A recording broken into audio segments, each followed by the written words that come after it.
Wis pun monggo. Wis jalan ya. Pun saya. Ya, oke. Wis. Wis jos, kantos. Wis ngobrol-ngobrol. Salam satu hati. Ya. Selamat bertemu bagi semua sahabat-sahabat yang ada di sini. Kebetulan yang diundang sama Mas Holis untuk hadir di rumahnya pada kesempatan yang baik ini. Alangkah baiknya kalau kita sinau bareng, sharing untuk berbagi pengetahuan dan pengalaman. Setuju semuanya ya? Oke. Masalah tema persoalan yang akan kita ajukan, kita ngalir saja. Ya. Oke, mungkin Mas Holis. Ya ini Mas,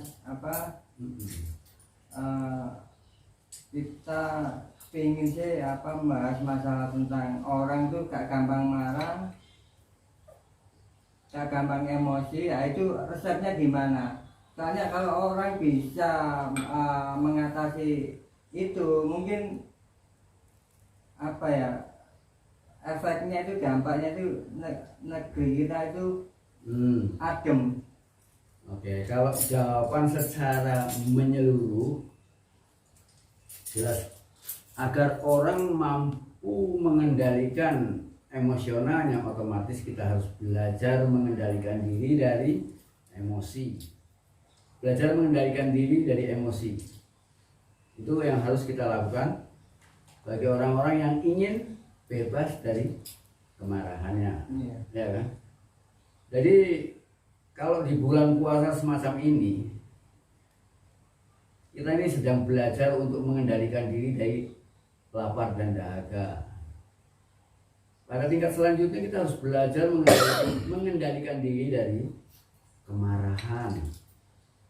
Nah, jadi mengendalikan kemarahan itu merupakan hal yang harus kita lakukan. Ya, tapi kalau kita mengharapkan semua orang tidak marah, ini jelas jalannya berbeda. Tapi mengendalikan diri dari marah itu jalannya sama, cuma orang menjadi marah itu persoalannya beda-beda, gitu kan? Jadi untuk bisa menjelaskan bagaimana seharusnya kita mengendalikan persoalan-persoalan itu, maka kita harus mampu mendekati persoalan-persoalan yang membuat orang itu marah. Biasanya orang menjadi mudah marah itu di dalam dirinya ada semacam idealisme. Ada semacam idealisme yang dia pertahankan. Ada sesuatu yang harus dia jaga. Maaf Mas Besen, enggak pembawaan dari lahir? Sifat pembawaan dari lahir itu udah normal, ya. Sifat ingin menjaga diri, ya. Ingin menjaga diri, esensinya sifat untuk menjaga diri itu memang pembawaan alam. Cuma cara menjaga diri, ya, itu beda-beda. Ada yang ingin dijaga apa itu? Ada yang ingin menjaga nama baiknya, ada yang ingin menjaga ideologinya, ada yang ingin menjaga bermacam-macam, ya. Jadi ada orang yang marah karena dihina agamanya, ada yang orang marah karena dihina dia, ada yang orang marah karena dia kelaparan tapi nggak ada orang yang mau mengerti dia, ya. Jadi kemarahan seseorang itu bisa dipicu dan dipacu oleh berbagai macam hal yang bisa berbeda. Sehingga penanganannya pun berbeda, gitu kan? Ketika orang marah karena hanya masalah perbedaan agama, jelas penanganannya kita harus melakukan pendekatan di wilayah agama. Bagaimana seharusnya agama itu dipahami dan bagaimana seharusnya orang mengerti agama itu. Dan apa kaitannya dengan emosi kita? Ya Mas Yudho, setidaknya kita harus punya guru ya untuk yang membimbing masalah itu ya. Apa harus punya guru? Belajar mengendalikan marah bisa ada guru, bisa tidak. Ya. orang bisa belajar dengan dirinya sendiri. Ketika kita marah, maka kita akan merasakan sesuatu dalam diri kita. Ya. Paling enggak darah kita akan terpacu keras. Ketika darah kita terpacu keras, itu paling tidak memberikan efek pada pikiran, ya, dan pada tubuh kita. Dan itu efeknya bukan juga pada kesehatan, baik itu kesehatan ragawi maupun kesehatan mental. Orang-orang yang marah biasanya setelah itu kan dia kecewa atau gelo. Wah, kenapa aku tadi kok marah? Apakah aku harus marah untuk menangani hal ini? Di sana ada belajar. Dan setiap orang pasti belajar dalam hidupnya. Ketika dia marah, pasti dia mendapatkan respon. Responnya mungkin bisa saja berkelahi, atau kena pukul, atau mungkin dia semakin dijauhi oleh masyarakatnya. Ini kan pelajaran buat dia. Pasti ada peningkatan dalam dirinya. Jadi kita nggak perlu khawatir. Nah, karena dalam kehidupan ini kita semua sedang belajar. Sedang belajar. Semua akan meningkat dewasa. Jadi di sana persoalan marah juga ada.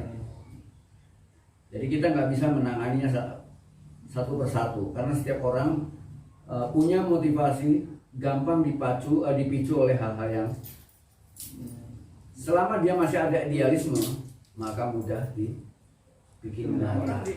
Orang tuh kayak jangkrik, dikileni sedikit saja udah. Tahu sampean, orang yang mudah dikuasai sama iblis itu orang yang gampang dikileni. Nah, kalau orang pengen belajar nggak marah, kayak yang ini. Ya, coba yang dengan pakaian semacam ini kan gampang gampang mungkin orang akan melihatnya, oh ini orang gila, akan mengundang banyak persepsi, perkataan dan sebagainya. Orang bakal nggak kuat. Nah, makanya iblis kalau melihat yang kapok, ya. Ampun, Mas. Ampun. Iya, ampun. Padahal untuk menjatuhkan orang tuh gampang, dibikin malu. Yang namanya Will itu udah gak punya malu lagi. Nah, orang kalau sampai gak punya malu lagi, tapi bukan berarti dia gak malu melakukan yang jelek. Jadi dia udah gak punya idealisme apa-apa. Dia gak malu ketika direndahkan, gak malu ketika dihina. Ya, orang-orang semacam ini menganggap, kalau ada orang marah, seperti kalau yang melihat ada orang marah, ya yang bilang, oh jenengnya asuhnya gak kenal yo, jenggong gitu kan. Iya, yang hanya tinggal menganggap, oh jenengnya asuh, jenggong toh isone ya. Coba kalau dia udah kenal, kita kasih makan, pantat kita dijilatin. Itu jenengnya asuh ya, gitu. Iya. Apalagi dengan kondisi pandemi semacam ini, wah orang tambah gampang marah, tapi juga gampang malah nggak punya keberanian untuk marah. Buktinya kita ketika dikasih peraturan macam-macam, kita tuh nggak bisa melakukan apa-apa. Kita banyak dibatasi macam-macam, kemudian hanya karena apa? Karena kita dikasih peraturan kena denda itu udah nggak marah apa-apa, itu udah salah satu pengendalian juga. Intinya itu semua itu ada hubungannya dengan pemahaman jati diri puasa, Mas. Masuk ya dalam jati diri puasa ya. Dalam esensi ya, jati diri ya, esensi puasa ya. Ya, yang disebut puasa, inti kalau kita memahami puasa itu kan hanya salah satu dari 5 rukun Islam. Ya, salah satu. Jadi kalau kita ingin memahami puasa, nggak bisa lepas dari pemahaman kita tentang rukun Islam yang lainnya. Jadi, apa itu syahadat, apa itu sholat, apa itu puasa, apa itu zakat, apa itu haji. Ya, itu harus dipahami. Pemahaman pertama ya harus apa itu zakat, apa itu syahadat.